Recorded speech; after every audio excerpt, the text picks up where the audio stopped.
Ito ang aking iluluto ngayon. Pinakbet. Ayan. Ayan. Tapos, nakapagprito na ako nakapagisa na ako ng bagoong. Hawakan mo. Ngayon, maglalagay tayo ng mantika. Katapos niyan, magigisa na tayo ng bawang, luya. Yan, bawang. Ngayon, sasabay na rin natin ito. Yan. Yan. Yan. Halo-halo natin. Yan, para mag-ano siya. Sabay na rin natin yung luya. Kaya ko nilagyan ng luya, pang patanggal ng lansa ng bagoong. Kasi kahit ginisa mo na siya, meron pa rin siyang lasa. Yan. Kaya muna natin siya. Uy, okay na siya. Maya na pala. Hindi pa siya naman nagkaano. Kaya muna natin siya. Ayaw. Ayan, nilagay ko na ang kamatis. Habang nakalagay ang kamatis,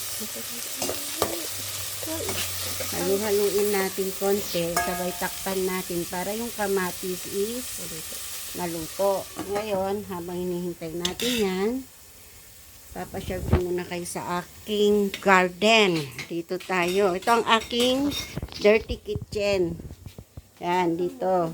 Hindi kasi pwede dun sa loob dahil mangangamoy ang buong bahay. Ayan ang aking mga garden. Ayan.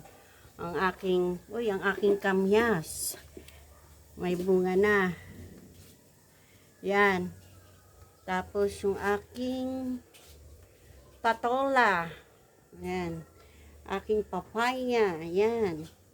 Ngayon, aking mga lilipot ko muna kayo habang wala pa. Pakihinaan ng apoy. Ay, wala akong ginagawa at medyo okay ako. Medyo naglinis-linis ako konti para exercise. Hindi rin mahilo. Ito naman ang aking pechay. Pwede ko na siyang ilipat mamaya. Ayan. Medyo meron na rin. Ayan. Tanim ng Mama Be yan. Yan. Yan. Tapos mamaya magtatanim naman kami ni Aling Susana. Ito naman ang aking lucky plant. Na inabot na hanggang dun sa taas. Yan, palaki na siya ng palaki. Talagang sa talaga siya. Ito naman ang aking anak-anakan na gwapo. Yan. Ito naman ito ang aking guyabano. Ayan. Siguro kung lote ko lang to. Namumunga na rin siya, namumulaklak na rin siya, kaya magbubunga na siya. Kung lote ko lang to, siguro ang dami ko ng tanim. Ito ang aking namumulaklak na, pangalan nito, talong. Yan, ito ayusin ko naman to ngayon, tatanggalin ko naman yan. Dito ko siya ililipat. Ayan. Kasi, ito hindi ko pa itong matanggal-tanggal itong saluyot na to kasi may mga bunga pa siya. Sayang naman yung mga buto niya. Ayan. Ito ang aking mga talong. May mga bulaklak na. Ayan o. Yan. Diba? Ay. Yan. Nabuhay na uli sila. O ngayon, back to cooking tayo ngayon. Tingnan nyo ha. Yan. Okay. Yan. Kapag mayroon ang palaya, na native ang palaya, Ilocano ang palaya, huwag niyong hahaluin. May technique yan. Makikita niyo mamaya yung gagawin ko. Yan. Tanggalin muna natin yung sili. Wala sana tong kalabasa. Kaso, paborito ng mag-ama ko ang kalabasa at okra. Pero pwede na rin yan. Hindi talaga ako naglalagay sana ng kalabasa sa pinakbet. Pinakbet ng Lucano. Kasi ako po ay taga Isabela. Yan, may tapos takpan muna natin. Dahil lalagyan natin ng bechin.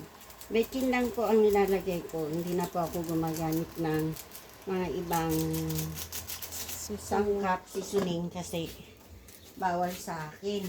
Tubig. Isang cup na tubig lang ang ilalagay nyo pag kayo magpipinakbet. Ayan. Ngayon, para ano, tapos hayaan mo na siyang magluluto. Ngayon, ilalagay ko na tong bagoong. Okay lang tong bagoong na ganito karami. Ayun, para hindi naman din masayang yung bagoong. Alam mo, Ilocano, diba? Lagyan mo ng tubig. Yan, dahil sayang din yung... Uy! Yan. Yan. Ayan lang. Isang basong tubig. Yan. Okay na yan. Tapos, kasi sayang yung bagoong na nakalagay dito. Konti lang. Yan. Tapos, ayan. And then, tatakpan mo na siya. At hayaan mo na siyang ito, pipirituhin ko yan, ulam ng asawa ko. Bawal sa akin kasi yan, barilyete. Itong ulam ko ngayon, yan, galonggong. Oh. Ulit. Sige. Tika. Okay na.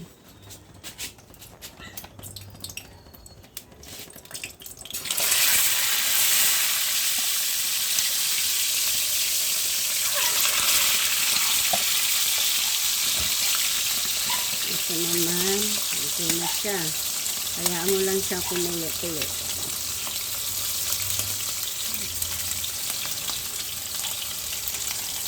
Yung technique niyan, nito, para mag-ano. Yan.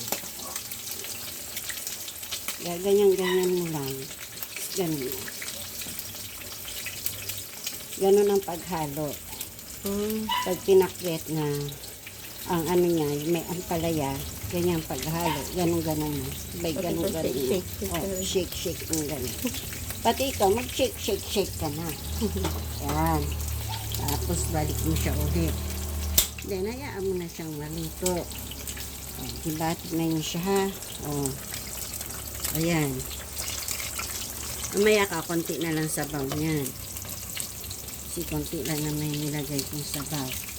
Tapos ito yung dito. Ito na yung ayan, sarap diba? Ayan.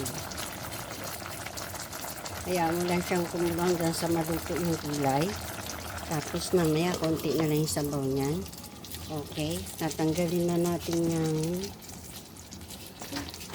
isang barilyete. Okay, luto na yan. Okay na yan. Isusunod ko na yung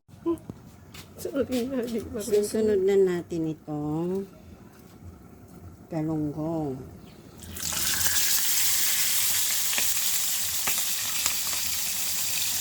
Hindi iwas-iwas tayo. Nagbawal akong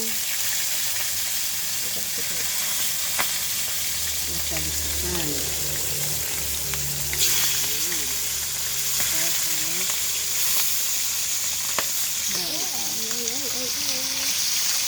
Sabi ko, bawal akong matalsikan. Sinalsikan naman ako.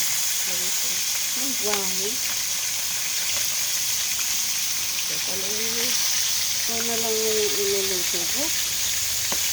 Inaaway ko pa. Ayan. Okay. Ano na ito iba.